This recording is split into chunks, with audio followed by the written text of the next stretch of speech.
To most effectively help children as they try to change their speech, we need to know something about their beliefs, fears, and concerns related to stuttering. Of course, not all children who stutter will have such feelings, nor will they have them to the same degree. But when they do, it is important for us as clinicians to understand them. Let's watch as I listen to Christy share her belief about why children start to stutter. You started talking like a baby. Mm-hmm. And then, what happened? And then the next morning Kids with ADHD or autism want to be independent. Try Goalie, the visual scheduler that guides them through routines so you don't have to. Goalie, reinventing routines. woke up and said, Mom, my voice has changed a lot. And I'm starting to stutter. And what did Mom say? She said, well, just try not to. She said just try not to. So what kinds of things did you do to try not to? Well, I tried talking in the mirror. Mm-hmm. And then I tried talking like I was like the mom.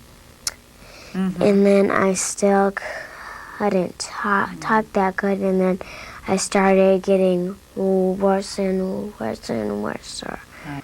I think I know how it happens. For families living with ADHD or autism, preventing meltdowns is everything. Goalie reduces stress by enabling kids to complete routines independently. Goalie, reinventing routines. Okay, so tell me how it happens. Well, I think they like play babies or something, and then they start talking like one, and then that's how it begins. So it sort of sticks, this sort of talking like a baby, and then you can't change it? Mm-mm. No. Did Carrie ever talk like a baby? How come it didn't stick with her? I don't know. Just you. She's lucky though. Oh, she's lucky. And you're sort of not lucky. Mm-hmm. You're kind of unlucky. Okay. With these youngsters, we usually encounter 4 common feelings or worries. First, dread that they'll get stuck and never get the word out. Second, frustration. Third, embarrassment. And fourth, their worry about being teased. Sometimes I get stuck and it goes on and on and on and on. And my longest stutter took 6 seconds. And that it doesn't seem long to people who don't stutter, but it's long to stutterers. David, like all of us, becomes concerned when he wants to do something and can't. When children hold a sound or word for what seems like forever to them, but is actually only a few seconds long, they often feel panicky or rush to talk. When I'm talking and they know what I'm gonna say, then they'll say the word for me, and it makes me feel like I can't talk, like they're just taking over my own voice, and I just feel so weird. Perhaps one of the most common feelings among this age group is the feeling of not being able to say what you want to say when you want to say it. This can make anyone feel frustrated.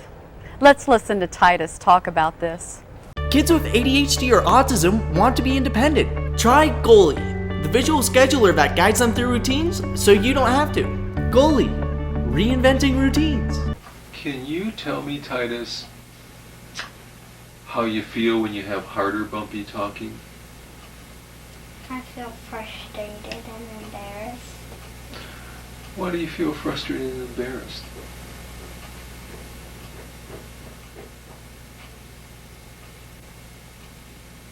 It's because I'm stuttering and I don't want to. Okay. How about, Titus, when you have easier talking? How do you feel then?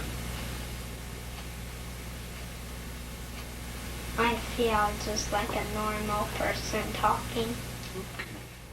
As children experience easier speech in more and more situations, these feelings begin to decrease. Another common feeling is that of embarrassment. These children worry that if they stutter, people will think something is wrong with them. As we just heard from Titus, embarrassment can be a common problem. Last but not least, our reactions to teasing. For all of us, teasing is a nuisance, but it can also be hurtful and make us angry. Some children who tease honestly think that the child who stutters doesn't know that he's doing it, that he could stop if he would only try harder. They may even think that he's doing it to get attention. Let's watch Christy.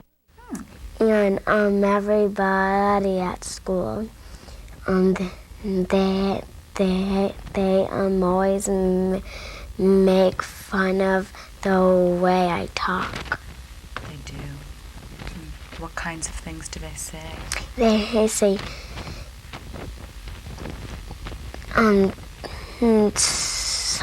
talk right. And then they say, well, how come the rest of us can talk right, but you? Now let's watch this teacher talk about teasing. Okay, I don't allow put-downs, as you know, in my class, and I would say that that kind of teasing is a put-down. So if they mimic you or call you a name or something, I would certainly want to know about it, Christy, if they don't stop immediately. As Christy's teacher said, when teasing involves a put-down of someone for any reason, it should not be tolerated. With input from the speech-language pathologist, the teacher may need to talk to the class in general and the offending child separately about not making fun of other children. Many of the feelings we've described will resolve themselves as children begin to change or modify their speech and become more open about stuttering.